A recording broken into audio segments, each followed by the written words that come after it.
everybody, and welcome back to another episode of The Male Perspective. I am your host, Lana Reid, and today, on this day, I have with me a gentleman by the name of Lionel Hilaire. He is an author, speaker, mentor, and as he says, best of all, husband of 17 years and the father of 4 beautiful children.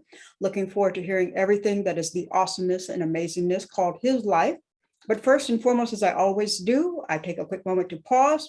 So thank you for making time for me today. Time is a gift. Once we give it, we can't get it back. So, sir, I appreciate you making time for me today. And with that, welcome to the show. Thank you. Thank you for having me. Awesome. Now, let's get started talking about what you say is your best of all, and that is your family life. You and your wife have a very interesting start, shall we say, correct? Yes. How did you guys get started? Oh, well, we met in 1999. It was in the summer. Yeah. And it was, you know what? It was amazing because, to be honest, she was a blind date for my brother. Mm-hmm. And he didn't want to go. So I was like, I was like one of the guys who like to play hard. I was one of them siblings that was just outgoing. And I was like, man, I'll go. And then really, as I was walking, I was like, I had a thought, and it was like, be yourself. Because usually I would like to show off to the girls and show up that I'm hard and I'm this, I'm that, but I'm really a goofy guy, funny guy at heart. So when I went in there and met her, I was just joking and, making fun, and we just clicked ever since in 1999. All righty, 17 years. Kudos. I love it. Now the two of you, you and your wife, you run a nonprofit, and I wrote it down, Divine Potential Services Incorporated. What do you guys do over there? Well, 17 years was from 2005 until now. So we met in 1999, got married in 2005, and now, we've been married 17 years. But in 2016, my wife had a vision. Actually, in 2015, she had a vision of hosting events and doing something for families, because when we were at our worst, when we were at rock bottom, we didn't have any programs that we knew of in our area in South Florida where we live today, and so basically we became what we needed in our communities. Okay. So Divine Potential Services is a 501c3 nonprofit organization. We launched officially in 2016. And so what we did, we were doing events for men and boys. We had a men and boys breakfast called Sons of Samson, where we bring out authors, leaders in our communities to give advice and to inspire men and the boys. And then we had a women and girls luncheon called Daughters of David. We did very same thing with that. And then we would have a soiree. And the soiree was like couples, singles and couples coming out, and we would bring other couples in to give advice, to share their story. And we would use that as a fundraiser. And then we would have the Freedom Experience. The Freedom Experience is the family conference that we had annually. We hosted it annually, especially before the pandemic. Mm-hmm. But we haven't had it for the last 2 years, but this year we're having it on June 11th on YouTube under Divine Potential Services. So that's the virtual conference that I saw, right? Yes, that's the virtual conference that's coming up on June 11th. Okay, awesome. I love it. Anything family, and like you were saying earlier, couples need counseling and mentorship, and so many times it's just not really out there for us to, to navigate through and find. So it's wonderful that the two of you guys started that. I think that's amazing. I want to segue to your books because I'm trying to pack everything in, and you're just doing a lot of stuff. So I'm trying to get it here. So one of the books, the first book that I want to talk about is How to Rescue Yourself from Rescuing Others.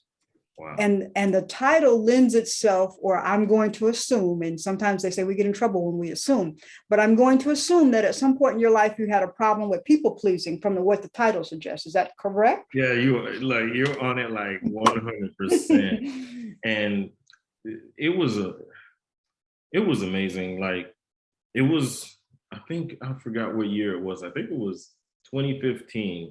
And my wife, she's like, I'm going on vacation and I want to, have some time to myself. And mind you, we were married from 2005 up until then.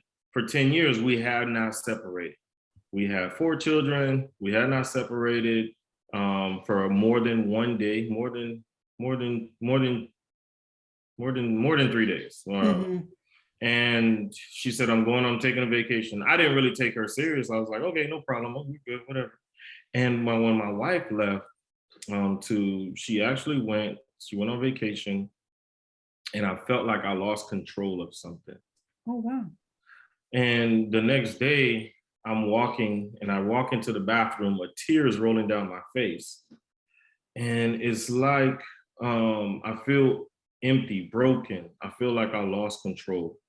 And I went on the internet and I researched and I found out there was 10 symptoms on this site to codependency. And I fit 7 of them. Wow. And I was like,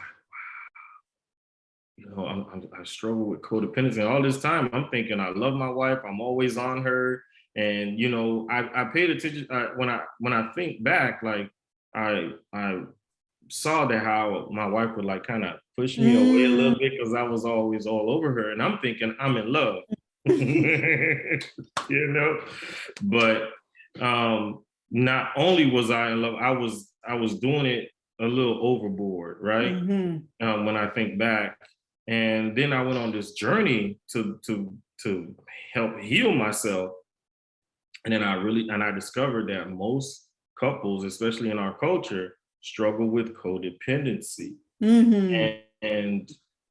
And when I realized that, I decided to write a book, and it's called How to Rescue Yourself from Rescuing Others: 7 Steps to Getting Happy, Healthy, and Healed. All righty. So your wife appreciates that book coming to be now. She says, I can breathe a little bit, right? Oh, yeah. Oh, yeah. Cute. That is adorable.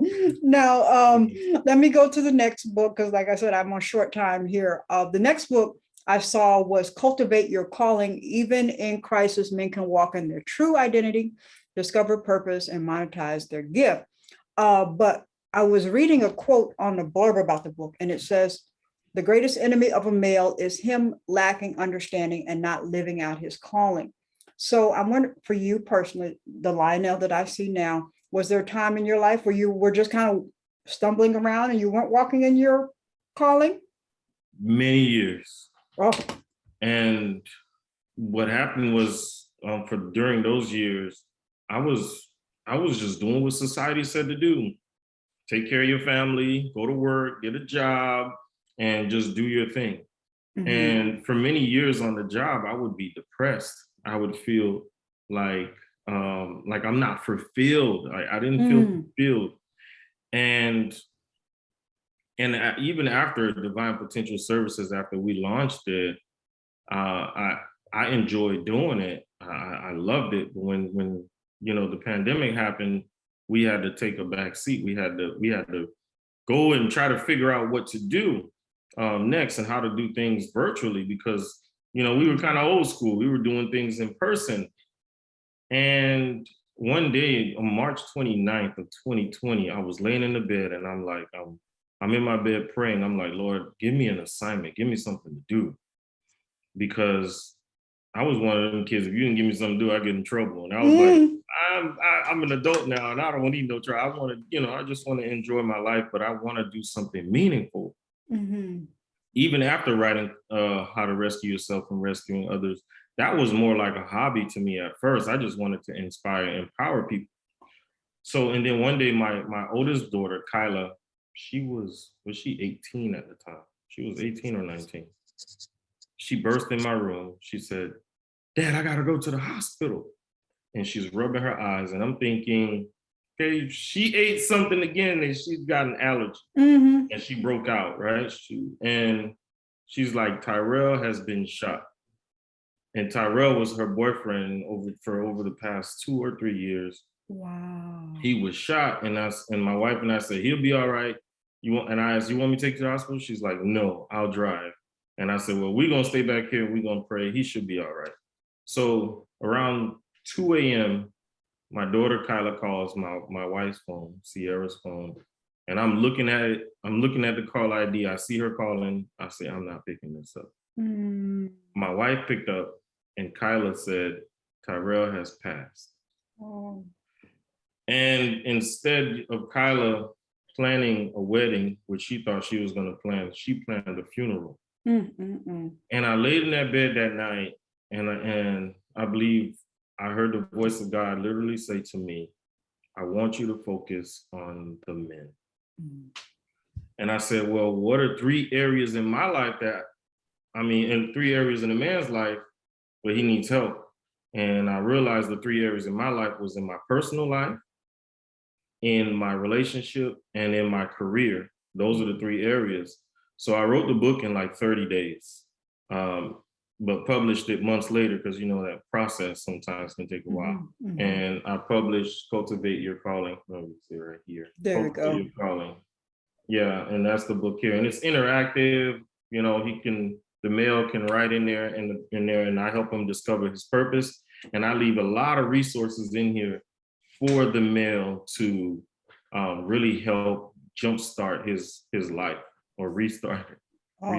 Restart it. Awesome. Yeah. Especially for our Black boys. I mean, we need all of the pouring into and input that we can to get them into manhood as successfully as possible, because sometimes, I'm not one, but I can watch and see that navigating that process, there's so many bad influences, challenges, and stuff like that. So just to kind of get on solid footing, they need the village around them. So it's good that they have that resource that they can possibly go to.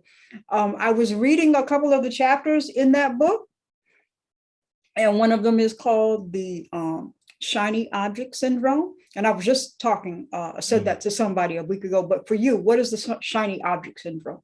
The shiny object syndrome is it's really a thing or things that look good, that appear to be good, but they can take you off track to what's really important. Mm-hmm. And so that's what a shiny object syndrome is. It might be right, but it's not right now. Mm-hmm. And so that's what I consider a shiny object syndrome. Yeah, so many young folks have challenges with this. I mean, from the social media to the peer pressure and stuff like that. And, especially with the boys, the girls can be the shiny object syndrome, and that can kind of throw you off track. But you also say in this book, men are not dogs, they're lions, like Lionel. Mm-hmm. Why is it that men are not, well, I don't ascribe to the men are not dogs, but why are they lions? I guess I should ask. Because if you look at a dog and you compare it to a lion, a male dog, for example, he'll go around the neighborhood and he'll mate with the female dogs, and he most likely will not stay around to look after his puppies. And not all dogs bite. Not all dogs will protect. And but when you look at a lion, when he mates with the female lion, he's with her for life. Mm-hmm. And I guarantee you, all lions bite, and all lions protect. And so that's why I say men are not dogs, we're lions, because lions are consistent, but dogs are not consistent. True. I'm listening to you talk, and I already know the answer, but maybe the audience doesn't know. My ear is trained. I hear a tad bit of an accent. I wasn't expecting to hear it, but I do hear it. What is your background? Well, my mother and my father was born and raised in Haiti, but I was born and raised here. But my first language was Creole. I think I learned English when I was 6 years old. Oh, okay. Just curious. I always like to ask because we're all people, we all have color, we all have skin tones, but Haitian culture, do you notice that the concept of manhood is different from American culture, manhood? Oh yeah, it's almost night and day. Um, And for a long time, I even regretted being born to a Haitian father, mm, because the what I was taught with, with the American father, he would take his son out, play football, talk about sports, be in front of the television, enjoying the sport games, and taking them to the arenas to watch, play basketball, to watch the professionals play ball, and talk about girls. And when I grew up, when I got married to my wife Sierra and we had children, my dad wasn't there to say, "Hey, you're a man now." My dad didn't affirm me. So when actually before we got married, we had children. So I was 19. I was a teenage father, and mhm, my dad wasn't there to tell me, "Hey, Lionel, hey, I'm proud of you. You're a man now. Now get up and take care of your family. I believe you can take care of your family." So from the age of 19 to 30, I struggled with manhood. In my mind, I'm still a boy because mm. I was waiting for my father to affirm me and say, "You are a Oh, man now." okay. It's when I turned 30 and my wife became pregnant with our son LJ. I had this thought, and that to look up, pick your head up. You're a man now. You Mhm. need to take care of your family. And I'm like, wow, this entire time I've been waiting for my dad to affirm me as a man. I've been a man for a while. Oh, I just didn't believe I was a man. that's awesome. I think people don't realize that, and not only about us as individual people, but also that marriage and family life, you're constantly evolving, you're constantly growing. And, you know, um, two people, especially a marriage, you have to be willing to, kind of go through those shifts and those adjustments. And especially the two of you, you guys were so young, to think that who you were as kids were going to be who you were as an adult. And it's just beautiful that you guys were able to blossom together. It's a beautiful thing. Yes, thank you. Yeah.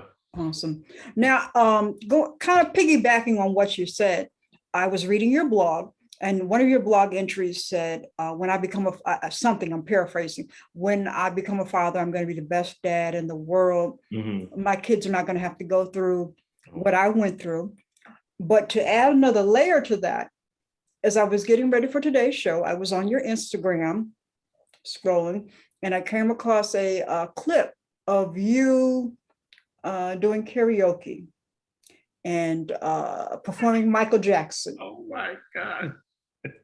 Yes, thank goodness that you're an author. Okay, but what impressed me about the video clip was the overwhelming sense of joy and love and the family time, and it was just a beautiful thing to see, even in the bad Michael Jackson impression. But going on the concept of, I don't want my kids to experience what I had to go through, and just the love and the sense of fatherhood I saw in that room, in that clip. What did your father give you as a father? Well, you kind of alluded to that. I mean, how did you make that transformation to that loving, silly guy I saw in the clip? Well, like there's a saying out there, like if two people experience the same trauma, Mm, one might shut in and be more reserved to themselves, and one might be more outgoing. mhm, And for me, I chose to be more outgoing. I chose to give love. I chose to give what I didn't get, mhm, and to work on how to give it appropriately, how to mhm, give it effectively. mhm, And so maybe the other person who does the opposite, what they might do is might hurt other people, but I choose not to hurt others. I choose to be the one to actually spread love and to help others, have a great experience when they're around me. And so that's when like when I said that, when I was like 12 years old, when I said that when I grow up, my kids are not going to have to experience what I experienced, and that what I was experiencing was bullying. I was beat up. I was being beat up and I was being bullied at school. And that day I was walking, I was actually suicidal. And I was walking towards the train tracks, and I don't know where I'm going to do at this point. And I'm walking, I'm so depressed. And I'm like, I if I don't want to be here anymore, because the pain is so tough, because I was being beat up like just about every other day or every day. Um, and and I and that's when I had this thought for family. That's when I had this thought for family. And I think the thought for family distracted me from from wanting to harm myself. Gotcha. And I think that was a great distraction, right? Because now Yes. we have 4 children and married now, and we've inspired so many families through our nonprofit, and even outside of our nonprofit before that. We've just inspired so many, because my wife been through a lot too, but she wrote her book and went and co-authored and other things. And so I'm just happy that that I didn't repeat. I didn't allow my children to repeat what I went through. And that was my number one goal, was to make sure that I can raise children that didn't have to go through what I went through. Now, listening to you talk about you being bullied at a young age, and culturally having a father who had a very strong but not present there. Did you feel like you could have went to him or your mother and talked to them? I mean, how did you think that would be received? Well, the school I attended was mostly African American, but it was mostly American, and not like, it was not really multicultural. Okay. Because the Americans didn't like the Haitians, so we Okay. were outnumbered. And I thought if I told my dad, he would end up going to the school and something may have happened to him. So in my mind, I'm protecting my dad from going through what I experienced. Gotcha. Okay, understood. Yeah. I mean, I don't, I'm from Los Angeles, so African Americans in Los Angeles we tend to be very receptive. So I'm not sure. It's been a long time since I've been down in Florida to experience some of the climate there. And it's so sad to see us. We're all the same. We're all, still disenfranchised, and we can't get along. It's still, people don't understand, even within us, we still have dynamics. And I think that's so disheartening, but we're going to get it together. We're going to get it together. We're going to get it together. Now, you and your wife, you have 3 girls that came first. Yes. And then the boy, right? Yes. So when the boy came, what was the shift from being a girl dad to parenting a boy? Was it a big difference or a big adjustment? Yeah, when LJ was coming into the world, I'm thinking, well, I have 3 daughters. I'm an expert at parenting. And it was almost pretty much night and day. Yeah, it's pretty much night and day. It's totally different raising a boy, because now as he began to walk and talk, there were some things about myself that I did not want him to be like. And so I had to do the personal development that I needed, so I don't be a bad example for him. And I was even thinking about that today. Today, LJ is 10. And I'm realizing he's picking up some of my ways. And I'm like, some of them I don't really subscribe to. So I said, okay, what book can I pick up now to help me be more effective as a husband and a father and a mentor to my son? Because I'm constantly evaluating myself.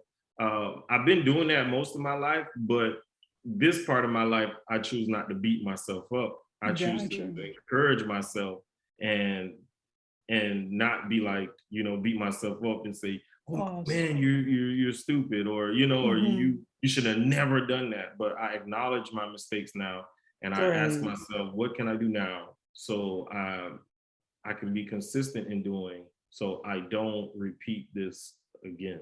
Awesome. I love it. Self-reflection and doing the inner work is so important. And a lot of people don't want to do that, but it makes life so much easier when you're constantly reflecting. And it has to be done on a day-to-day basis, like every day, just brushing your teeth, self-reflect, brush your teeth, self-reflect. So it's wonderful to hear you do that. Now, if I read correctly, you offer coaching services as well? Yes, I really look at myself more as a mentor. Okay. Some people might say coaching, I guess, but Mhm. I look at myself more as somebody who just helps a person navigate through whatever they're going through Okay. and help them to see that they are making progress. Mhm. And a lot of times I think people make the mistake of not thinking that they're going anywhere, but the simple fact that you understand or you recognize that, hey, I need help, that's progress. Yes. And then what's even more progress is when you actually take action to Mhm. get up and to do the work that it requires for you to be a more effective person. Because when I learned years ago, there's nothing falling from the sky but rain and bird poop. You have to take your success. True that. Rain and bird poop. I like that. I'm gonna have to start using that one. Depending on what day it is and how frustrated I am, I might say something else, and I apologize in advance. But well, Mr. Hilaire, we're gonna wrap it up here. I want to ask you one more question before I do my random question, because just today I was on social media and I read a little post and it said 70% today, this year, 70% more children are in two-parent homes than previous years. So it's increasing. So I always like to ask when I see married couples who are hanging in there, they're showing the example. If you had to talk to somebody who's about to get married, what would you suggest to them for longevity? Oh wow, that's a very good question. I think one of the most important things is understanding each other's love language, Mhm. and that is key for longevity is to to do what you did, what you when you fell in love, Mhm. because a lot of times we stop selling ourselves. I believe in a relationship. When you first meet, you got to show, hey, I'm well dressed. I take care of myself, Mhm. and I'm this guy. I'm this romantic guy, and Mhm. then you get married, and then you start settling. Oh, and in your mind, you're like, oh, I got her. I got her Mhm. where I want her, and that's it. I'm gonna just now I don't have to work so hard. Phew, all the hard work. But I think that's the mistake we make, and that's the false belief. Like we don't say that or do those things in the forefront of our mind. It's just that we just stopped doing the work that we Mhm. did in the beginning. And I think you just got to continue to do that work. And after being married 17 years, I've recognized that I had at one point let myself go. Oh. And and later my wife did too, but that's a story for her to tell. Mhm. Um, then we had to realize like we have to stay on top of So we can. ourselves, our self-care. So, and then because it's wrong for us to be married and to let ourselves go, that's like a slap in the face for ourselves and our spouse. We should Mm. always care for ourselves True. and always be winning your spouse. That's That's key. right. That's right. Date like you did the first day as you do 30 years in. Yes, So I love that. yes, yes. Um, I lost my train of thought. I'm old. I was gonna ask you something else, but oh well. Well, I wanted to bring up this book that I co-authored in Lessons for the Little Boy Okay. with some amazing co-authors. Jamie is the visionary behind it. She has been amazing, and this book is stories about the men and Jamie herself when it comes to fatherhood. And I share my story in here about being born to an immigrant father and the trials that I had to face and the trials that I had to overcome. I also wrote a poem in this book And so you pick up this book, you'll see the poem and you'll get a little part of my story.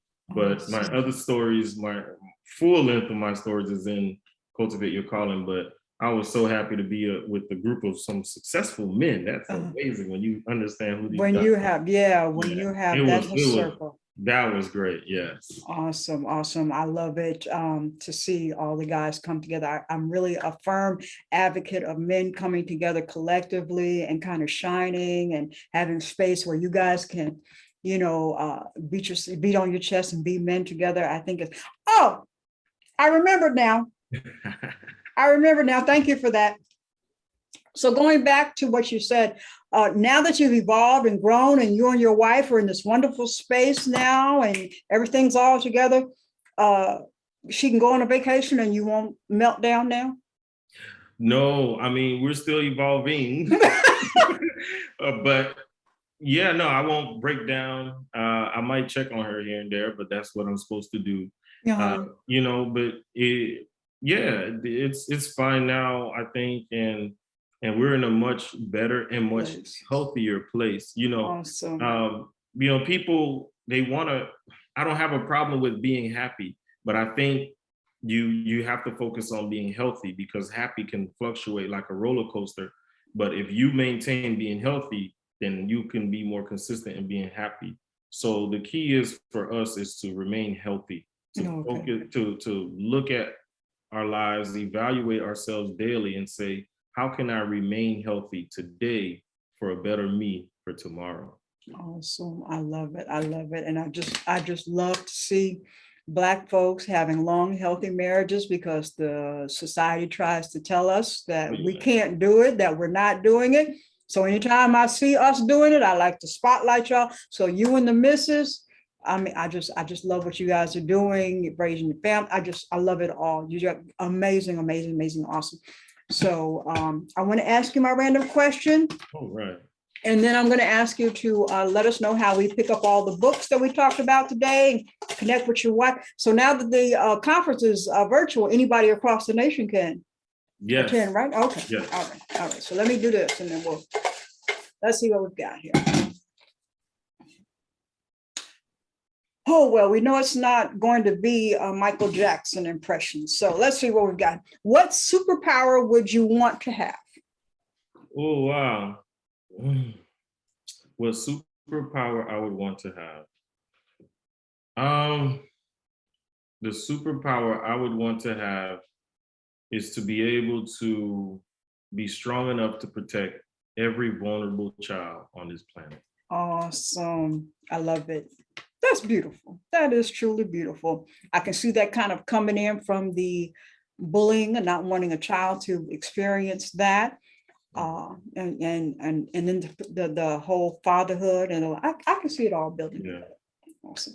So, sir, please tell us how we pick up the books, how we sign up for the conference, how we connect with you, all of that. Just give us all the lowdown. Oh, wow. Well, how you can get my books is on Amazon.com. You can go to Amazon, or if you want a signed copy, you can always reach out to me at Lionel at LionelHilaire.com. So that's my email, Lionel, Lionel, at LionelHilaire.com. Hilaire is spelled Hilaire.